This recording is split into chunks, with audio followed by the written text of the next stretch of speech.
ये सिर्फ एक चैनल नहीं, ये है टूल्स और टेक्नोलॉजी का बाप। Welcome to Yadav tool.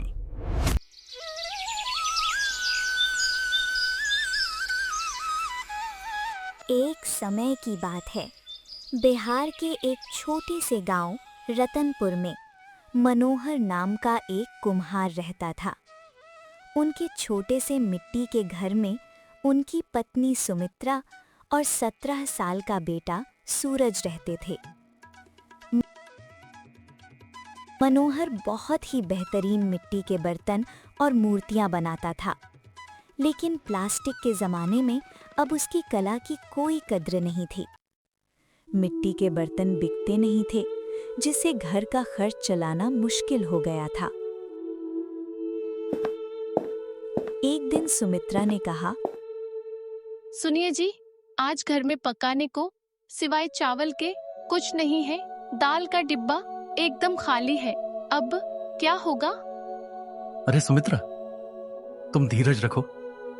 मैं आज शहर जाकर कुछ मूर्तियां बेचने की कोशिश करता हूं। मनोहर ने भारी मन से कहा और अपनी साइकिल पर मूर्तियां लादकर निकल पड़ा। रास्ते में वो सोच रहा था, हे प्रभु, ये कैसा कलयुग आ गया है। मेरे हाथों में इतना हुनर है, फिर भी मेरा परिवार भूखा है। शहर में लोग प्लास्टिक और स्टील के पीछे भाग रहे हैं। अगर आज बिक्री नहीं हुई तो मुझे फिर से उस महाजन के आगे हाथ फैलाना पड़ेगा।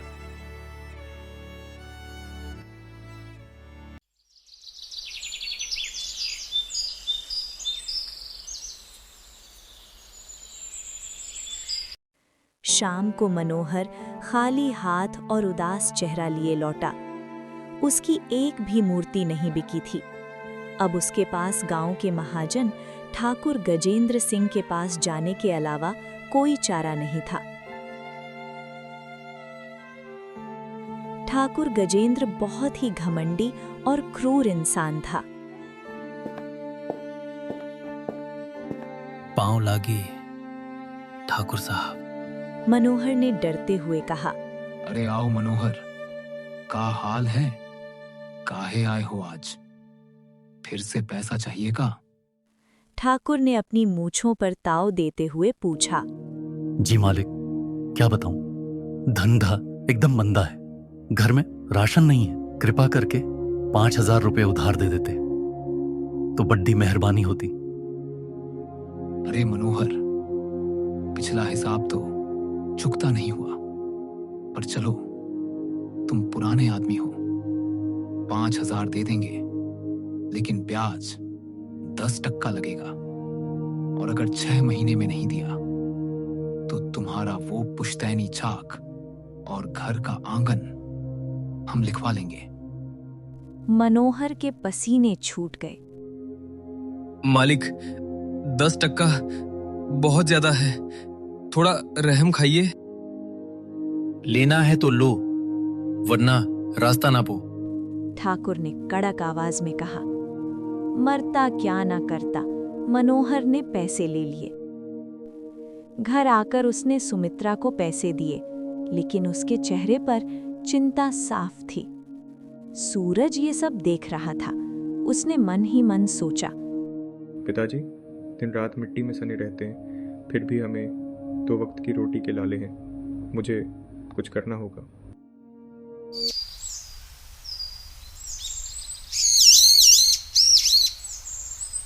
अगले दिन सूरज अपने बचपन के अमीर दोस्त आकाश के घर गया। आकाश के पिताजी मिस्टर वर्मा शहर के बड़े बिजनेसमैन थे और उनका घर बहुत आलीशान था। अरे सूरज भाई, तुम आ गए? आओ, अंदर आओ। आकाश, तेरे पिताजी का काम कैसा चल रहा है? वो हमेशा कंप्यूटर पर क्या करते रहते हैं? सूरज ने जिज्ञासा से पूछा। चल, पापा से ही मिलवाता हूँ। आकाश उसे अपने पिताजी के पास ले गया। मिस्टर वर्मा अपने लैपटॉप पर कुछ ग्राफ और तस्वीरें देख रहे थे। नमस्ते अंकल जी। नमस्ते बेटा सूरज, कैसे हो? तुम्हारे पिताजी की मूर्तियां कैसी बन रही हैं? अंकल, मूर्तियां तो बहुत सुंदर हैं, पर गांव में कोई खरीदता नहीं। हम बहुत गरीब होते जा रहे हैं। सूरज की आंखों में नमी आ गई। बेटा सूरज, हुनर की कमी नहीं है, कमी है सही बाजार की। तुम्हारे पिताजी का माल गांव में नहीं बिक रहा, लेकिन क्या तुम्हें पता है कि दुनिया में ऐसे लोग हैं जो इन हैंडमेड यानी हाथ से बनी चीजों के लिए मुंह मांगा दाम देने को तैयार हैं? क्या सच में अंकल? पर हम उन तक कैसे पहुंचेंगे? सूरज ने हैरानी से पूछा। यही तो जादू है, ई कॉमर्स और डिजिटल मार्केटिंग का। बेटा, इंटरनेट सिर्फ गाने सुनने के लिए नहीं है। तुम अपनी मूर्तियों को ऑनलाइन अमेरिका, लंदन और बड़े शहरों में बेच सकते हो। क्या तुम सीखना चाहोगे? सूरज का चेहरा खिल उठा। जी अंकल, मैं जी जान लगा दूंगा। कृपया मुझे सिखाइए।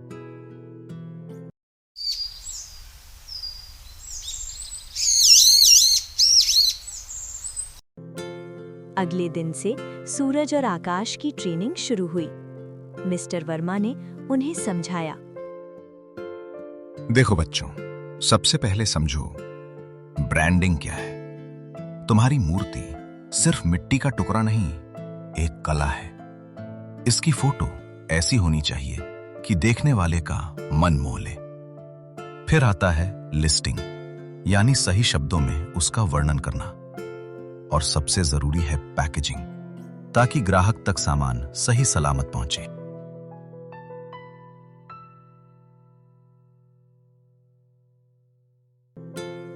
सूरज ने अपने पिताजी की सबसे सुंदर मूर्तियों की फोटो खींची और एक विदेशी वेबसाइट पर लिस्ट कर दी।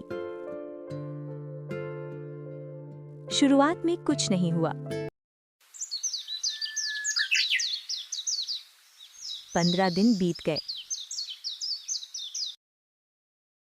मनोहर को लगा बेटा बस मोबाइल में समय बर्बाद कर रहा है। अरे सूरज, छोड़ ये सब, चल मेरे साथ मिट्टी गूंथ। मनोहर ने डांटते हुए कहा। पिताजी, बस थोड़ा समय और दीजिए। एक रात अचानक सूरज के फोन पर टिंग टिंग की आवाज आई। उसने देखा और उछल पड़ा। पापा, मम्मी, जल्दी इधर आओ। सुमित्रा दौड़ी आई। क्या हुआ? क्यों चिल्ला रहा है? पापा, अमेरिका से एक ऑर्डर आया है। आपकी वो कृष्ण भगवान की मूर्ति $50 यानी करीब 4000 रुपए में बिकी है। क्या?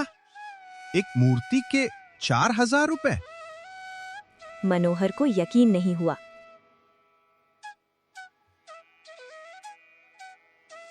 सूरज ने आकाश की मदद से मूर्ति को बहुत अच्छे से पैक किया और कुरियर कर दिया। पैसे खाते में आ गए। ये उनकी पहली जीत थी, लेकिन असली परीक्षा अभी बाकी थी।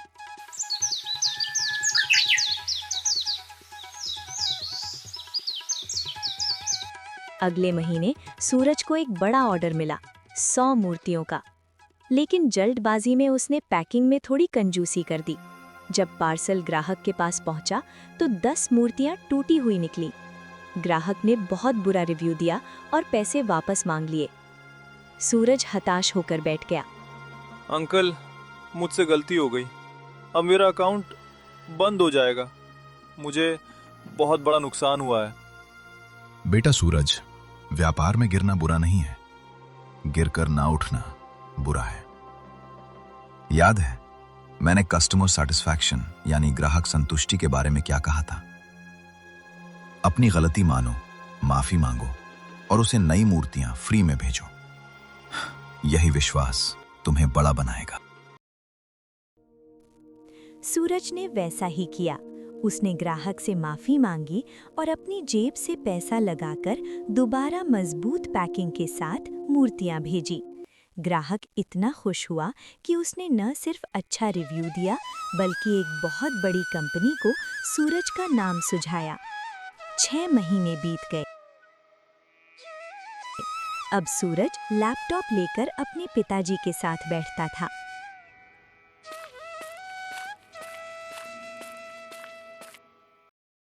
अचानक एक दिन ठाकुर गजेंद्र सिंह अपने लठैतों के साथ मनोहर के घर आ धमका। ओ मनोहर, बाहर निकल। 6 महीने हो गए, न ब्याज आया न मूल। आज तो तेरा घर हमारा हुआ। मनोहर कांपते हुए बाहर आया। मालिक, थोड़ा समय और दीजिए, मैं आपके पूरे पैसे लौटा दूंगा। तभी सूरज घर से बाहर निकला। उसके हाथ में एक नया स्मार्टफोन था। प्रणाम ठाकुर चाचा। अरे ओ बबुआ, प्रणाम से पेट नहीं भरेगा। पैसा लाओ, पैसा। चाचा, डायरी निकालिए। कितना हुआ आपका? बबुआ, ब्याज व्याज मिलाकर 8,500 रुपए हुए हैं। कहाँ से लाओगे? सूरज ने मोबाइल पर कुछ बटन दबाए। तभी ठाकुर के मोबाइल पर मैसेज आया। ठाकुर चाचा, जरा अपना फोन चेक कीजिए। मैंने 10,000 रुपए भेज दिए हैं। बाकी के 1,500 रुपए की मिठाई खा लीजिएगा मेरी तरफ से। ठाकुर की आंखें फटी की फटी रह गईं। अरे, ये कैसे हुआ? तुम्हारे पास इतना पैसा कहाँ से आया? चाचा, अब हमारी मूर्तियां रद्दी में नहीं डॉलर में बिकती हैं। ठाकुर अपना सा मुंह लेकर चला गया। मनोहर और सुमित्रा की आंखों में खुशी के आंसू थे। बेटा, तूने तो कमाल कर दिया। ये सब कैसे हुआ? पिताजी, ये सब वर्मा अंकल की सीख और आपकी मेहनत का फल है। हम अब सिर्फ रतनपुर आर्ट्स नाम की कंपनी के मालिक हैं।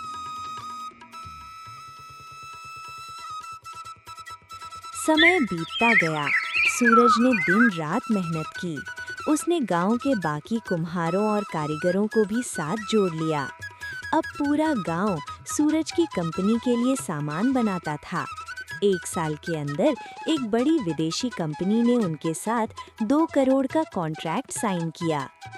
जिस दिन 2 करोड़ रुपए का चेक आया, सूरज मिठाई का डिब्बा लेकर वर्मा जी के घर गया। अंकल, देखिए, आज मैं भी करोड़पति बन गया। अरे वाह मेरे शेर, मुझे पता था तुम कर दिखाओगे। सूरज घर पहुंचा। अरे सुनती हो सुमित्रा, हमारा बेटा अब सेठ बन गया है। मनोहर ने गर्व से सीना चौड़ा किया। सूरज ने गांव में एक बड़ा ट्रेनिंग सेंटर खोला, जहां वो गांव के युवाओं को ई-कॉमर्स और ऑनलाइन बिजनेस सिखाने लगा। अंत में सूरज ने गांव वालों से कहा, मेरे प्यारे गांव वालों, गरीबी हमारी किस्मत नहीं है। अगर हम अपनी पारंपरिक कला को नई तकनीक के साथ जोड़ दें तो हम दुनिया के किसी भी कोने में अपना झंडा गाड़ सकते हैं। बस हिम्मत मत हारना और सीखते रहना। और इस तरह रतनपुर गांव, जो कभी गरीबी के अंधेरे में था, अब अपनी कला और सूरज की समझदारी की वजह से पूरी दुनिया में चमक रहा था।